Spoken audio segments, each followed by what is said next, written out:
os outros órgãos, né, do sistema respiratório, né, do sistema digestivo, do sistema nervoso, irmão, do sistema cardiovascular. Eu não sou médico para falar tanta coisa, né? Mas é muita coisa, irmão, que um corpo só, o seu corpo aí tem as glândulas, né? Então, os ossos, a estrutura esquelética do ser humano, né? Os sentidos, aí a visão, o tato, é muita coisa, irmão. Eu acho que se eu for falar mesmo aqui, mesmo sem ser médico, mas a gente vai tomar um grande tempo, né? De maneira que o que eu quero dizer é Edgar o porteiro. Pode fechar essa grada aí, Edgar. Que quem entrou, entrou. Quem não entrou, fica aí, tem que bater na porta. Que o mundo está difícil, né? Tem que vigiar, né? Então é o seguinte, igreja.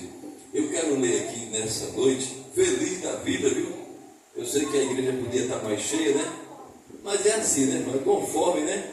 A graça de Deus. Não é por força e nem violência, né?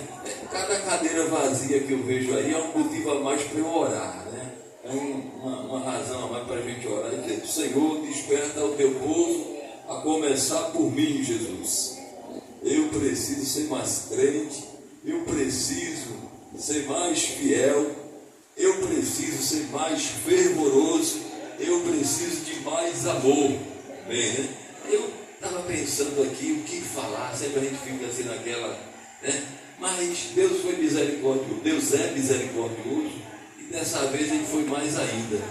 Porque quando o nosso reverendo aqui, o ministrante da semana passada, o nosso irmão Erivaldo, Deus lhe abençoe, irmão Erivaldo, estava falando aqui daquela coisa, daquela passagem bonita do Naamã, né?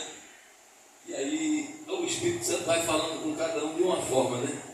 E comigo assim me fez lembrar um outro episódio que está em 2 Reis agora, no capítulo 1, sobre a pessoa do rei Acasias e os mensageiros que ele mandou ao encontro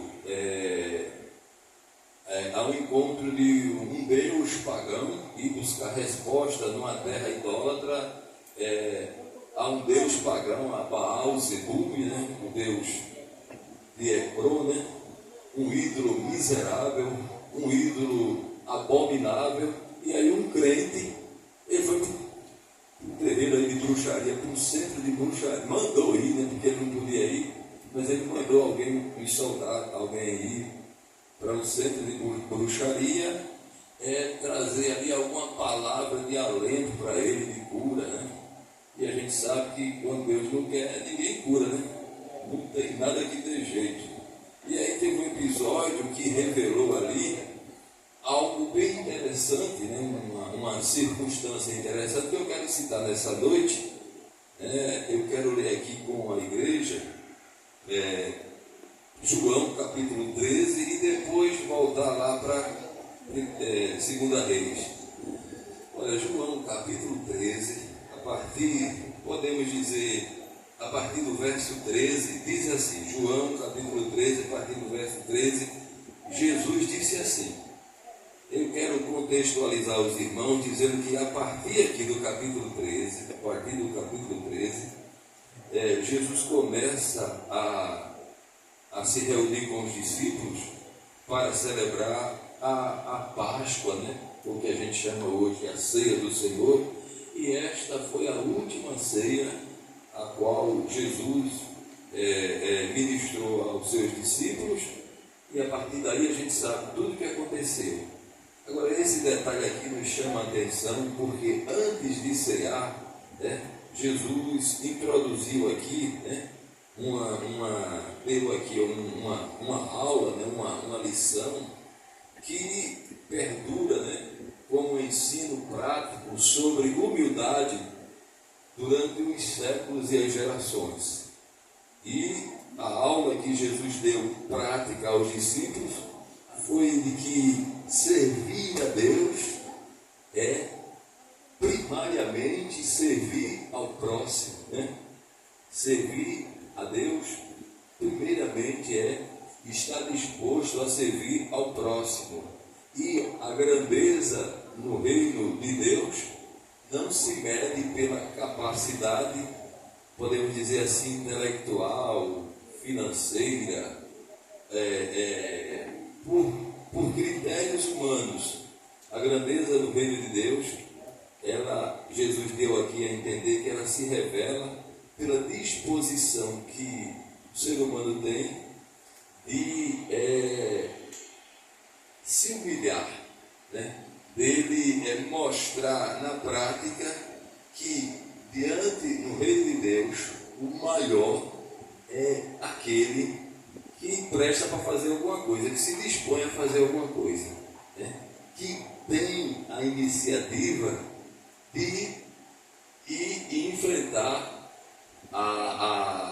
o que tem que ser feito sem esperar por ninguém. É a pessoa que toma a iniciativa de fazer aquele serviço que muitas vezes, ou tomar aquela atitude que muitas vezes alguém, ou a maioria, não quer tomar, né? Não quer, digamos assim, uma expressão bem cotidiana, não quer se rebaixar, tá entendendo? Tem serviço que ninguém, às vezes as pessoas não querem fazer porque acham que é um serviço humilhante, né? Assim, isso aí não é serviço para mim não, né? Coisas assim, né, que a gente vê. Aí Jesus, que era Senhor e Mestre, Senhor e Mestre, a gente vai ver aqui, o contexto foi esse. Jesus, antes de ceiar, pegou aquela toalha e a bacia d'água, não foi? E foi limpar os pés de quem, irmão? Dos discípulos, né? Tá vendo? Estava certo isso, irmão? A ordem hierárquica aparentemente está certa. Ó, o maior, o chefe, o grande, né? Assim, ele toma a iniciativa de aparentemente ser o menor ali, né? O recruta, vamos falar assim, dizendo, né? O conscrito, o serviçal, né? Aí Jesus pegou a bacia e chamou o discípulo lá, né? Aí lavou os pés, né? Teve um que disse, né? Que é isso, rapaz? Queria ensinar o mestre, né? Irmão? Queria ensinar o mestre. Pedro, né? Deixa eu lavar o teu pé, porque senão vai ser ruim para tu, né? Então, irmão, Jesus sabe de tudo, né? Aí Jesus disse assim, vou ler aqui, 13 de João. Vós me chamais mestre e 13 de João. Mestre e Senhor, e dizeis bem, porque eu sou. Ora, se eu, Senhor e Mestre, vos lavei os pés, vós deveis também lavar os pés de quem, irmão? Meu Deus, lavar o pé de Samuel, esse pé cheio de chulé, né? Um exemplo, né? Lavar o pé de Edgar, né? Eu vou ganhar o que com isso? Ele tem mão, né? Ele que faça por si mesmo. Mas irmão, um mistério aqui, né? Não é um mistério? Ele diz assim, ora, se eu, Senhor e Mestre, vos lavei os pés, vós deveis também lavar os pés uns dos outros, porque eu vos dei o exemplo, para que, como eu vos fiz, façais vós também, né? Glória a Deus. Aqui eu tenho lido até o 15. Olha, irmão, um assunto que me chama a atenção nessa passagem aqui, e quero compartilhar com a igreja, pois esses dias, essa semana, parei para pensar direitinho e vi como é difícil. Irmão, agradar a Deus não é complicado, é fácil. Aliás, não é complicado, é simples. Agradar a Deus é simples. Agora, eu vou dizer assim, que é fácil, não é? Porque a nossa natureza, a gente tem uma natureza de grandeza, né? Assim, a gente só quer o melhor, né? Assim, tem uma passagem lá de Deuteronômio que todo mundo se agarra com muita fé nela, que é para ser cabeça, né? Para estar por cima, né? Para sempre estar, né? Na condição assim de exaltação. Tem esse lado aí. Porém, né, se a gente for ver assim, para a gente agradar a Deus da forma que a palavra quer, aí a gente vai ver que é simples, mas ao mesmo tempo é difícil, porque vai de encontro, bate de frente com a lógica humana, né? Com a esperteza humana. Né? É diferente, porque o caminho que a gente tem, dado por Jesus, para sermos abençoados, ele é oposto ao que a mentalidade humana sugere, a mentalidade pecadora do homem. Né? Começou por aqui. Jesus disse que para prestar para alguma coisa no reino dele, o cara tem que estar disposto a fazer aquilo e a maioria não quer fazer. É assim? É. Fazer aquilo que a maioria não quer fazer, porque muitas vezes se acha muito grande para fazer determinadas coisas, né? Não é verdade, irmão? E eu quero exaltar aqui nessa noite aqui, o mandamento de Deus, de Jesus, quando ele disse assim, Mateus capítulo 11, a partir do verso 27, vinde a mim, né? Todos vós que estáis cansados e oprimidos, e eu vos aliviarei, tomai sobre vós o meu jugo, e aprendei de mim o quê? Manso e humilde de coração. Eu quero, meus irmãos, chamar aqui a nossa atenção nessa noite, em nome de Jesus, para a importância da humildade. Como é difícil, irmão, ser humilde, segundo a palavra do Senhor. O tempo que a gente tem aqui hoje é pouco para, assim, né? Temos assim uma conversa, temos uma reflexão sobre a importância, sobre a necessidade urgente que a gente tem, que eu tenho, de atentar mais para esta necessidade, essa carência que a gente, que na minha pessoa mesmo há muita, de ter essa virtude, né? De ter a prática real do que é a humildade que Jesus aqui exigiu. Jesus exigiu, é um mandamento para a sua igreja. O povo de Deus deve ser um povo humilde de... O quê, não? Essa expressão, os irmãos entendem o quê? Humilde de coração. Santidade, tem a ver com santidade, né? Mas vamos para a prática mesmo, né? Essa humildade de coração tem a ver com humildade verdadeira mesmo, prática, né? Humildade real. Aquela humildade que eu falo aqui deixa eu entender. Vou fazer o contrário, né? É o contrário da exaltação e da falsa humildade. Aquela aparênciazinha que a pessoa tem, né? Tão simplesinho, né? Tão humildezinho, de havaiana no pé, né? Uma roupinha simples, uma farinha mansa. Porque humildade, não, está intrinsecamente ligado à mansidão. Números 12, verso 3, diz que Moisés era o homem mais manso do mundo. Tem uma tradução que fala também que Moisés era um dos mais humildes. E Deus se agradou de Moisés por conta disso, né? Moisés passou por alguns processos para se tornar humilde, ou seja, manso, né? Aí a gente às vezes, Paulo fala de falsa humildade.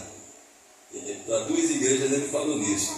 Aí a humildade que Jesus quer da gente é a humildade que eu falei aqui, de coração verdadeira, que está assim arraigada, deve estar arraigada no nosso coração, para a gente praticar, né, o ensino de Jesus nas horas do dia, né, da vida, que é necessário mesmo alguém lembrar que tem um Deus na vida, que tem promessa do céu e que tem que realmente negar a si mesmo, humilhar-se a si mesmo diante das provocações da vida, das afrontas, né? Aí você vê às vezes que alguém que aparenta ter humildade, numa hora assim, que é confrontado, né? Que injustiçado de alguma forma, aí você vê, né? a unha sair do casco, né? Os dentes aparecerem assim, né? Irado ou irada. Mas às vezes é uma coisa simples, né? Às vezes é uma coisa simples que um mal entendido, né? Um desentendimento que ocorreu, né? E a gente vê que a pessoa que aparentava ser tão humildezinha, tão simples, aí de repente ele ou ela se mostra ser um leão, uma leoa, né? Não é assim, meu? Dono da razão, me feriu, me machucou, aí fica exaltado, né? Fica brabo, né? Fica querendo tomar a satisfação, sim? E quer os direitos dele ou dela, se esquecendo que a nossa vitória está justamente no contrário, né? Em ser manso, em perdoar, em amar, em entender que todo mundo erra, né? Todo mundo erra. Hoje eu fui afrontado, mas amanhã talvez eu possa afrontar, e eu preciso que alguém me perdoe, que alguém me entenda. Aí a gente tem que ter essa humildade de coração para reconhecer que a gente precisa um dos outros, né? E a humildade verdadeira, eu quero já ir terminando, mas há várias passagens na Bíblia que ela se reflete na capacidade que nós devemos ter de considerar os outros superiores a nós mesmos. A humildade que Jesus quer de nós, né? Como exigiu de Moisés, em vários exemplos da Bíblia, né? Tiago, Jó, Paulo, Pedro também, é que a gente considere os outros superior a nós mesmos, e que a gente também esteja se esforçando para não desejar coisas grandes, né? Coisas elevadas, né? Não é verdade? Às vezes Deus está me dando que eu nem mereço, mas eu ainda, numa condição de soberba, numa condição de tolice, né? De orgulho, de presunção, eu de coração não estou sendo grato a Deus por aquilo que eu já tenho, né? Não é verdade, irmão?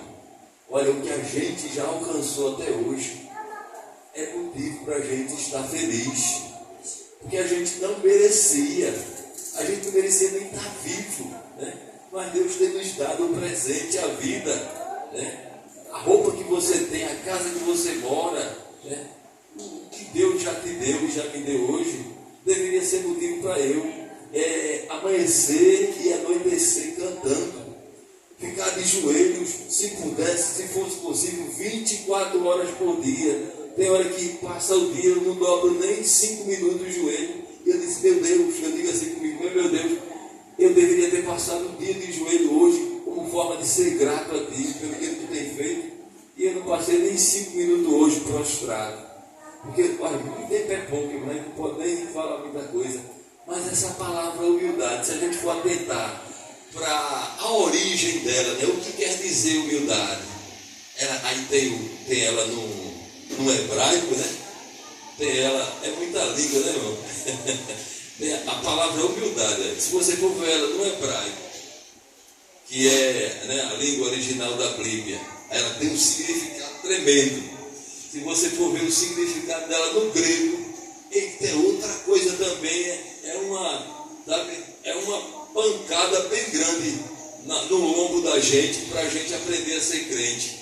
Se a gente for ver também ela no latim, também é outra lapada nos meus lombos, e no português também. Mas resumida, assim, tentando ser resumido, a palavra humildade, ela dá a entender uma condição baixa, uma condição rente ao solo, entendeu, irmão? Não é o contrário de elevado, né? De exaltado, amém? Entendeu, irmão?